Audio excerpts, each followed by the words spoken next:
સમાચાર દ્વારકાથી કે જ્યાં ડીઝલની અછત અને અફવાઓ ગેરકાયદે ડીઝલનો જથ્થો જપ્ત કરવામાં આવ્યો છે તો સલાયાથી ખરીદી કર્યો હતો ડીઝલનો આ જથ્થો માછીમારી બોટના ટોકનના આધારે ડીઝલના ગેરકાયદેસર વેચાણનો પર્દાફાશ થયો છે।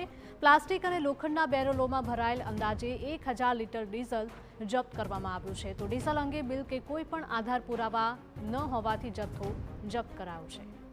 તો દેવભૂમિ દ્વારકાથી આ સમાચાર સામે આવ્યા છે કે જ્યાં ડીઝલની અછત અને અફવાઓ વચ્ચે ગેરકાયદે ડીઝલનો જથ્થો જપ્ત કરવામાં આવ્યો છે। સલાયાથી ખરીદી કર્યો હતો ડીઝલનો આ જથ્થો માછીમારી બોટના ટોકનના આધારે ડીઝલના ગેરકાયદે વેચાણનો પર્દાફાશ થયો છે। પ્લાસ્ટિક અને લોખંડના બેરલોમાં અંદાજે 1000 લીટર ડીઝલ ભરાયેલું હતું કે જે જપ્ત કરવામાં આવ્યું છે।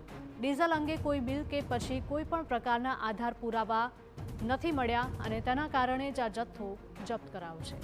સાથે જ એક શખ્સની પણ ધરપકડ કરવામાં આવી છે।